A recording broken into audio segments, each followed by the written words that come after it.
Halo Sobat Manhwa, kali ini kita akan melanjutkan cerita Raja Absurd part yang ke-25. Di part sebelumnya, kita sudah ditunjukkan seberapa kuatnya seorang jomblo abadi yang bernama STY. Dan di part kali ini, terjadi serangan gelombang monster terbesar dalam sejarah. Calon harem Hwangsang, yaitu Kapten Tim 3 Resimen Xian, dengan gagah berani memimpin pasukan untuk melawan gelombang monster ini. Gimana keseruannya?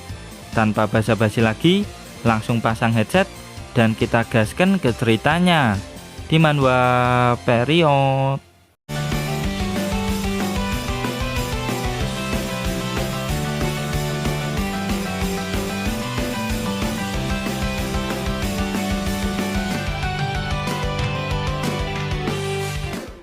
Merasa terhina, STY dan Guoba langsung keluar dari grup yang dibikin sama Hwangsang kemarin. Hwangsang yang melihat itu cuma bisa keheranan. Kemudian panel berpindah ke tempat markas resimen Ghost Flag yang sudah hancur. Guoba, Xiaoma, dan Wuhen terlihat baik-baik saja. Guoba cukup tenang karena semua hal yang sudah terjadi masih berada di dalam kendalinya. Tiba-tiba, Hwangsang meminta permintaan pertemanan padanya.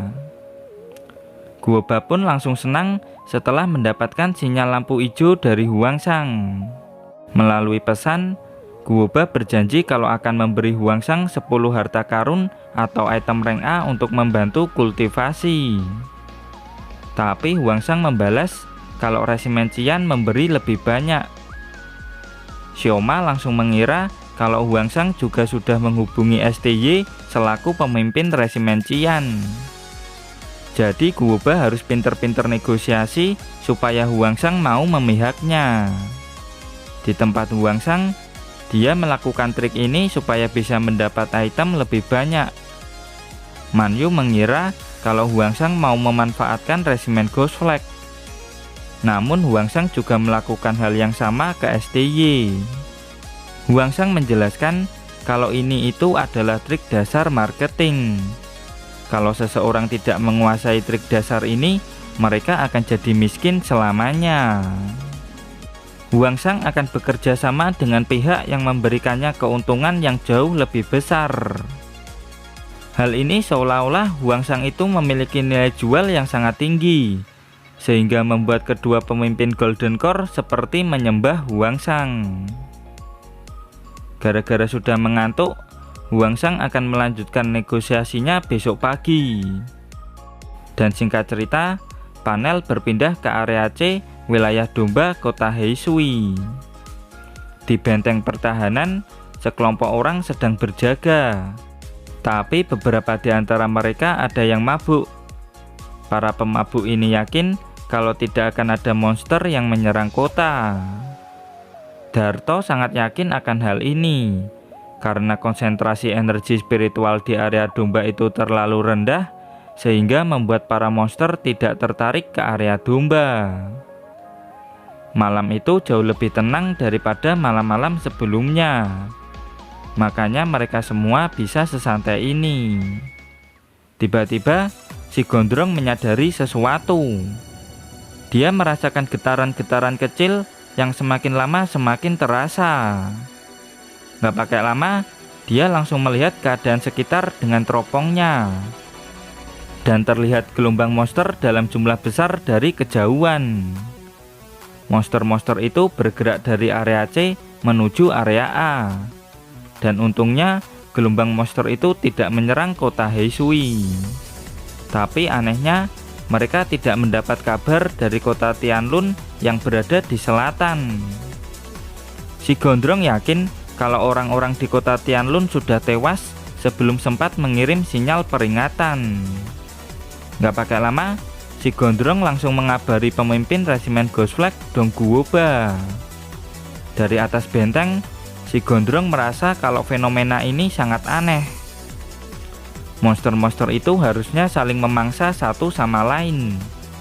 Dan karena monster-monster ini sangat teratur, pasti ada sesosok monster yang menjadi bosnya. Dan benar saja, di belakang gelombang monster ada sosok besar yang memimpin gelombang monster ini. Sontak si gondrong langsung panik. Dan inilah wajah mengerikan dari monster tersebut. Kemudian panel berpindah ke tempat Huangsang. Huangsang dan Maqianyi sedang main gaplek. Maqianyi yang kalah langsung tidak terima dengan hasilnya. Dan pluak! Kau sudah kalah, terima hasilnya, bentak malu mode durhaka. Ya Tuhan, apa-apaan dengan kelompok ini, batin Manyu. Lalu Maqianyi minta tolong ke Manyu untuk membalas kekalahannya, tapi Manyu ogah. Kemudian Maqianyi menegaskan untuk menunjukkan bahwa Kapten Resimen Qian itu ahli dalam permainan apapun. Dan pluak! Itu cuman permainan kartu, nggak penting blok, bentak Manyu sambil menampar wajah Maqianyi. Kemudian kita diperlihatkan dengan Wang Meng si bocil ML yang sedang merenung. Melihat Wang Meng yang sendirian, Gong Li dan Xing Yoyo ingin memastikan apa benar Wang Meng ini berkhianat. Tiba-tiba Huangsang muncul di belakang mereka berdua. Huangsang tanya apa yang sedang mereka berdua lakukan. Dengan polos, mereka berdua menjawab kalau mau menghibur Wang Meng yang sedang merenung. Tanpa sengaja, Huangsang menjatuhkan pahatan naga Guanji. Sontak Gong Li dan Xing Yoyo langsung panik. Mereka berdua langsung bersikap sopan pada Huangsang. Dengan polos, Huangsang bertanya, dari mana kalian bisa mendapatkan item tingkat tinggi? Gong Li menerangkan kalau di selatan area C adalah area hitam yang dipenuhi dengan monster. Banyak monster yang memiliki inti spiritual. Dengan melakukan pemrosesan, mereka bisa mendapatkan item tingkat tinggi. Dengan polos, Huangsang tanya gimana cara memprosesnya. Sebelum sempat menjawabnya, Xing Yoyo sudah dihentikan sama Gong Li. Soalnya itu adalah rahasia perusahaan. Mereka pun langsung pamit dengan alibi mau tidur. Kemudian Huangsang melihat ke arah Wang Meng. Huangsang pun menghampirinya dan bertanya kenapa dia ada di situ sendirian. Si bocil ML mengaku kalau dia sangat menyukai suasana ini. Tapi dia masih kepikiran kalau akan dicap sebagai seorang pengkhianat. Jangan membohongi dirimu sendiri. Yang tahu apa yang terbaik untuk dirimu itu ya dirimu sendiri, ucap Huangsang. Si bocil ML pun membenarkannya. Sejak mengikuti Huangsang, dia merasa sedang berada di rumah. Huangsang tahu kalau si bocil ML menyukai Cuya. Jadi Huangsang membuat 4 klon Cuya untuk menghibur si bocil ML. Dan 1, 2, 3, 4. Pagi hari pun tiba. Xing Yoyo bilang kalau kedua pemimpin resimen mengundang Huangsang untuk bermusyawarah. Guoba, STY, dan Huangsang pun sudah terhubung. Melihat simbol tulisan GKT, Huangsang akan memanggil Guoba pantat anjing. Dengan polos, Huangsang berusaha mencari nama lain yang cocok. Tapi selain tai serigala dan botak kuat, dia tidak menemukan nama yang pas. Guoba menegaskan kalau itu singkatan dari resimen Ghost Flag. Lalu saat melihat tulisan CYT, Huangsang memanggil STY dengan sebutan The Alpaca. Kembali ke topik, tujuan Guoba sebenarnya adalah ingin menukar hak pengelolaan area C dan area A dengan resimen Qian. Soalnya di area C itu selalu mendapat invasi monster dari selatan sepanjang tahun.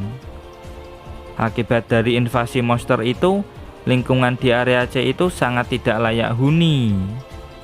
Tapi kemarin malam, dirinya mendapat laporan bahwa ada gelombang monster besar dari selatan. Gelombang monster itu akan tiba di Broken Sky Pass di area A siang ini. Dan saat itu tiba, maka akan ada banyak area domba dan jutaan nyawa manusia yang musnah. STY juga mendapat laporan dari Kapten Tim 7 bahwa informasi tersebut benar adanya. Menghadapi monster memang kodratnya manusia di era Reiki ini. Terus hanya dengan menghabisi monster-monster ini, Guoba baru bisa balik ke area C. Jadi kau mau bergabung denganku? Tanya STY. Guoba menegaskan bahwa gelombang monster skala besar ini tidak akan bisa dihentikan oleh sebuah kelompok kecil. Guoba pun mengajak STY untuk genjatan senjata. STY pun langsung menyetujui hal itu.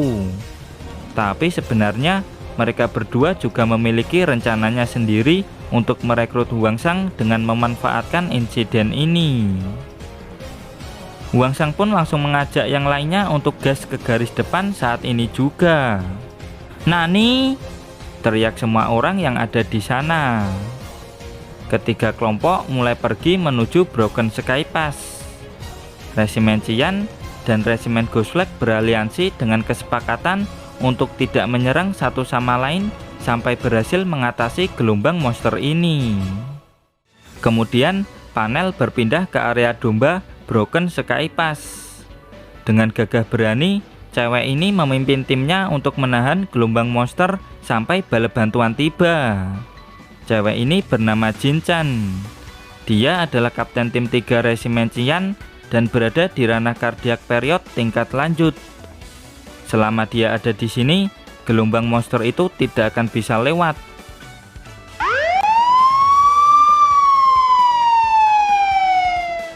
Terdengar pemberitahuan untuk segera meninggalkan Broken Sky Pass. Gelombang monster skala besar sedang mengarah ke kota ini. Resimen Qian akan tetap berada di kota ini untuk menghadapi gelombang monster. Sedangkan para netizen harap untuk segera evakuasi. Soalnya gelombang monster akan sampai di kota ini sekitar 1 jam lagi. Saat ada pemberitahuan bahaya, Mariadi malah asik mancing di danau. Gempa kecil yang diakibatkan para monster mengejutkannya. Dan di depannya sudah ada banyak monster yang berdatangan. Mak ceruwot! Mariadi langsung jadi santapan para monster.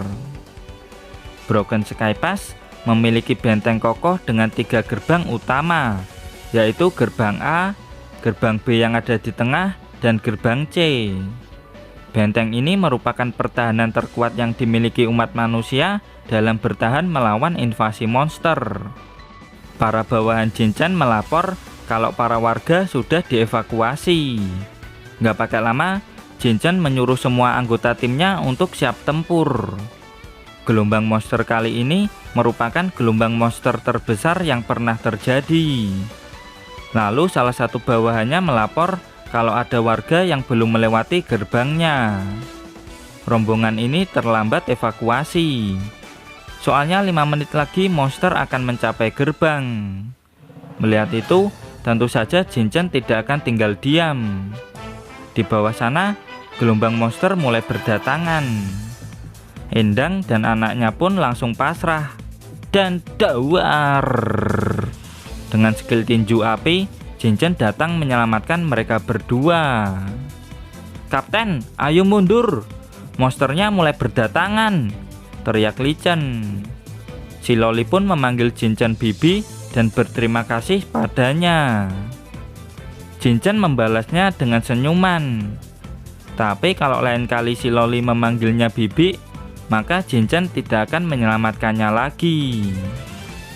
Kemudian Jin Chan memeriksa jamnya.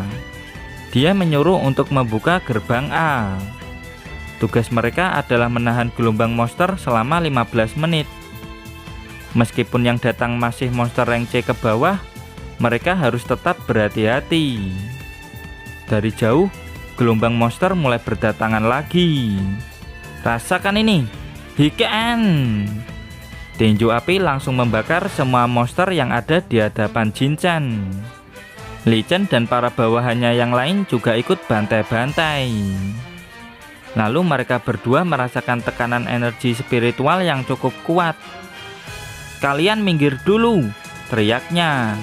Dan wush! skill Fire Cannon Burst dilesatkan dan dawar. Monster-monster itu pun langsung meledak. Tapi gelombang monster berikutnya sudah datang. Jinchen menyuruh semuanya bersiap untuk pertempuran selanjutnya. Di belakang mereka ada jutaan nyawa umat manusia, dan di depan mereka terdapat ribuan monster dari tingkat rendah sampai tingkat tinggi. Tidak akan ada orang tolol yang tiba-tiba datang ke tempat ini. Kemudian panel berpindah ke tempat Huangsang. Dia sudah tidak sabar untuk segera sampai di garis depan. Tapi pelatih Liu menyuruhnya untuk bersabar. Dan dari miliaran orang di dunia ini, cuman Huangsang doang yang mau pergi ke tempat berbahaya seperti itu dengan perasaan riang gembira. Di tempat evakuasi, Endang dan si Loli berhasil bertemu dengan sang ayah. Gara-gara Jinchen, keluarga kecil si Loli berhasil selamat.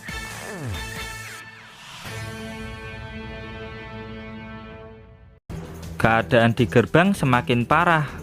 Para Awakener yang berjuang sudah mulai terluka parah. Mereka terluka parah karena gelombang monster itu rata-rata adalah monster rank C yang berada di level yang sama dengan Awakener Fusion Period. Tembak! Ucap Jinchen. Dan dawar! Sistem pertahanan terakhir pun harus Jinchen gunakan.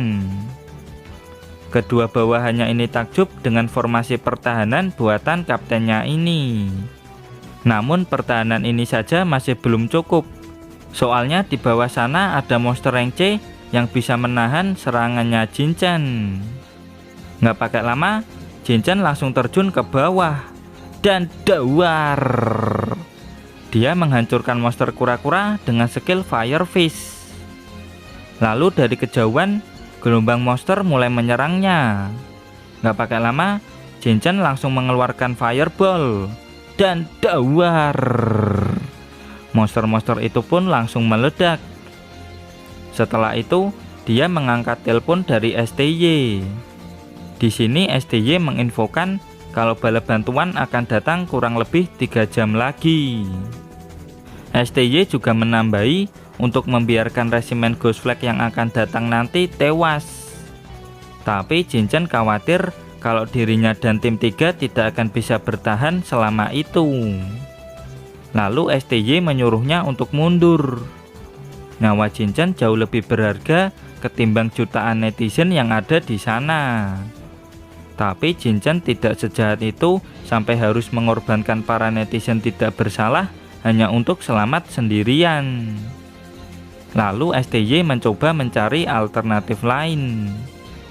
Tiba-tiba Jinchen menegaskan kalau mereka semua harus mewujudkan impian Resimen Qian meski tanpa dirinya.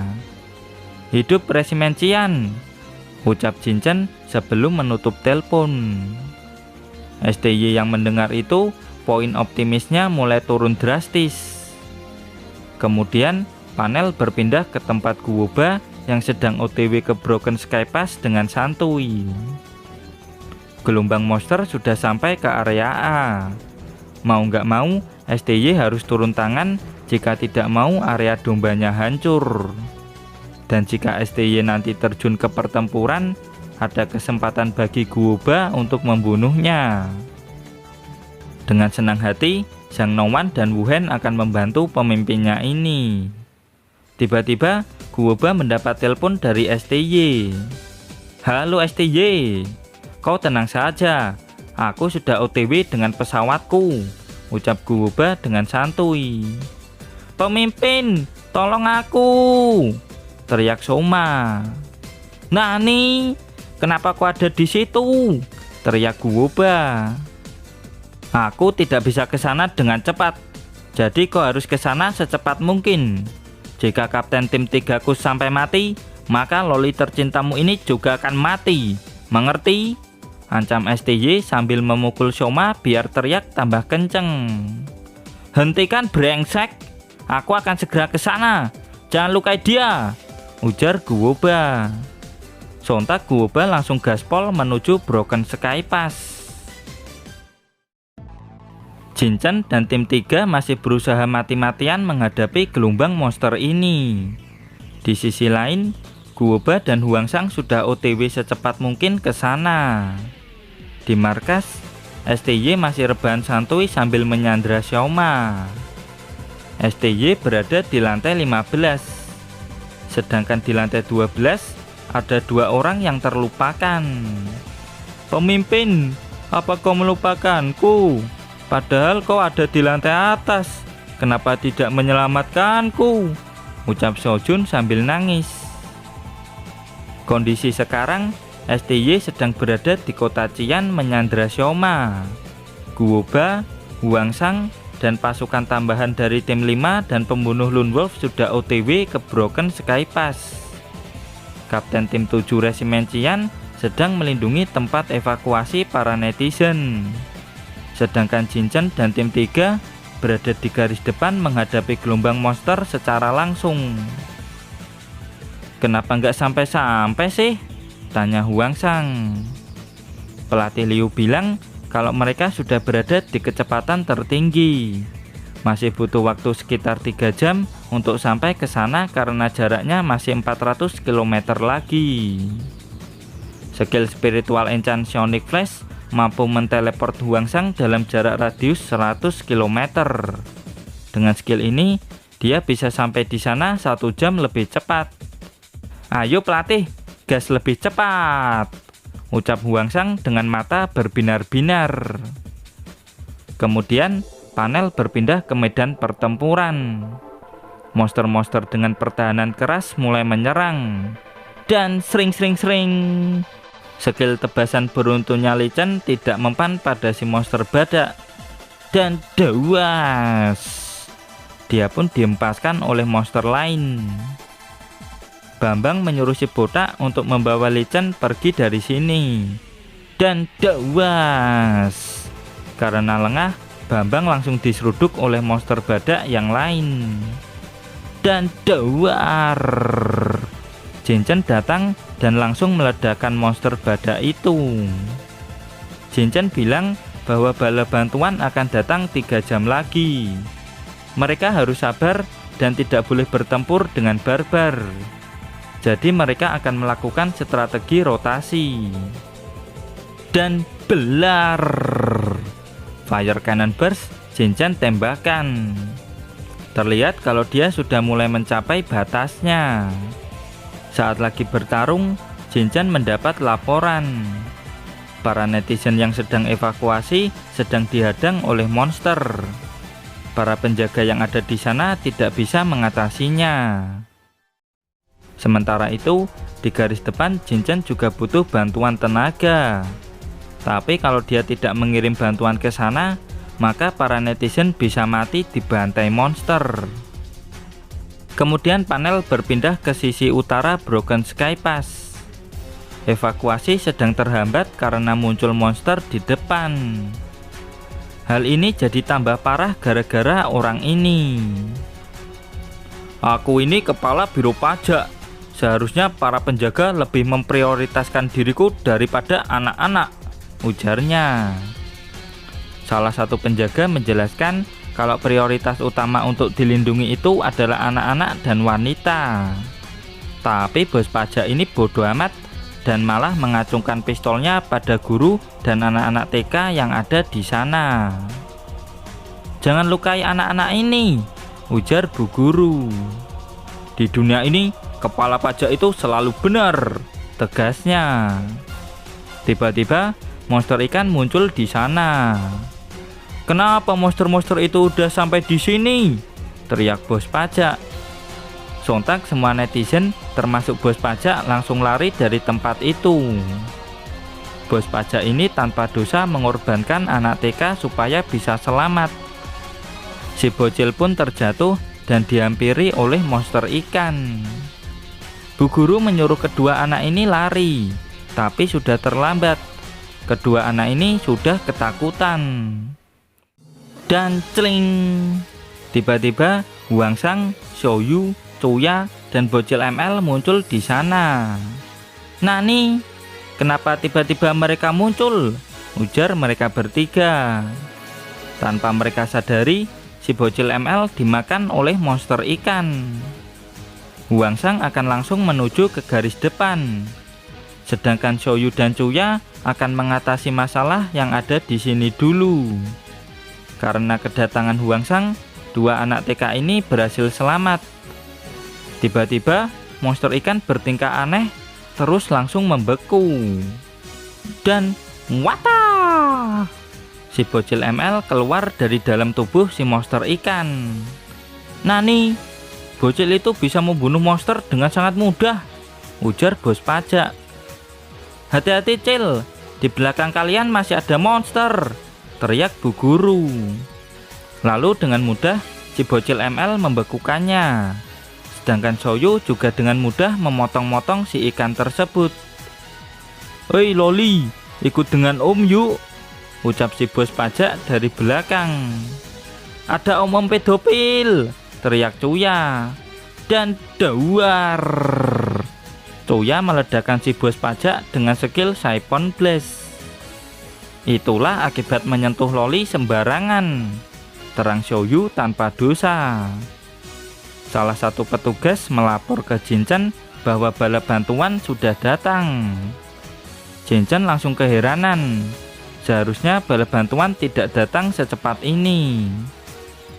Nggak pakai lama, Huangsang langsung mengambil motor ninja 4 tak dan gaspol ke garis depan.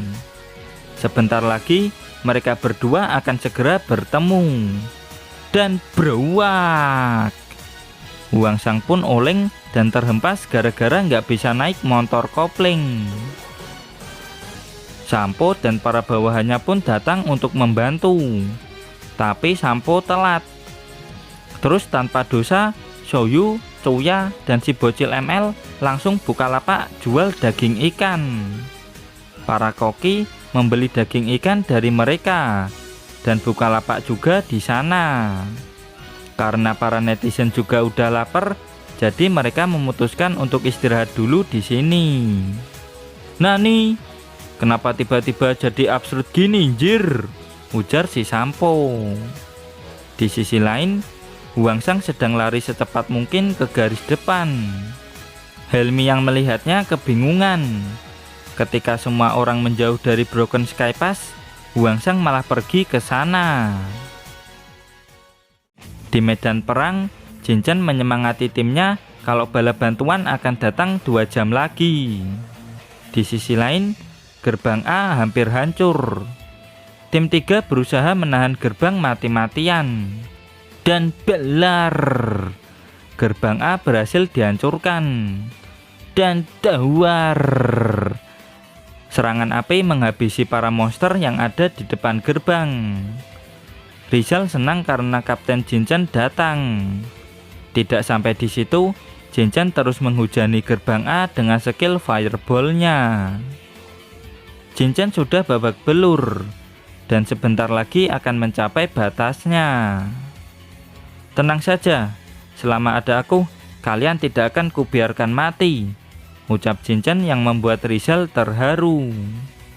Jinchen sudah tidak bisa bertahan lebih lama lagi. Dia juga terkena serangan racun dari monster. Jujur Li, saat ini dia sudah tidak bisa mengatasi masalah ini sendirian. Dia tidak akan bisa bertahan sampai bala bantuan datang.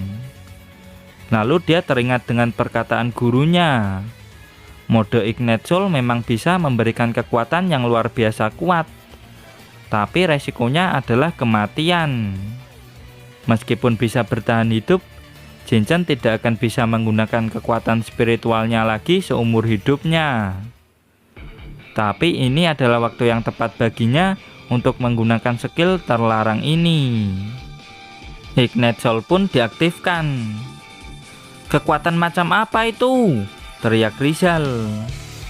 Jinchen minta maaf pada gurunya, soalnya sudah melanggar janji untuk tidak menggunakan skill ini. Jinchen sudah masuk ke mode Ignite Soul dan bersiap mengakhiri gelombang monster ini. Dengan mode Ignite Soul, Jinchen membantai semua monster yang ada di depan gerbang. Setelah serangan dahsyat itu, dia mulai tidak sadarkan diri. Shinchan mulai jatuh dan tidak bisa bangkit lagi. Monster yang masih tersisa langsung menyerang. Dan dawas! Dengan skill Sonic Flash dikombo dengan Big Amen Cannon Fist, Huangsang langsung menghabisi monster tersebut. Monster yang lebih kuat mulai menyerang mereka berdua. Dan dawar! Sambil menggendong Shinchan, Huangsang membawanya menjauh ke tempat yang aman. Shinchan sampai terpana melihat Huangsang. Huangsang pun langsung memuji skill hebat yang Shinchan lakukan tadi. Dan tanpa dosa, Huangsang mengaktifkan Ignite Soul yang membuat tubuhnya langsung terbakar. Dan sayang sekali, chapter pun berakhir sampai di sini.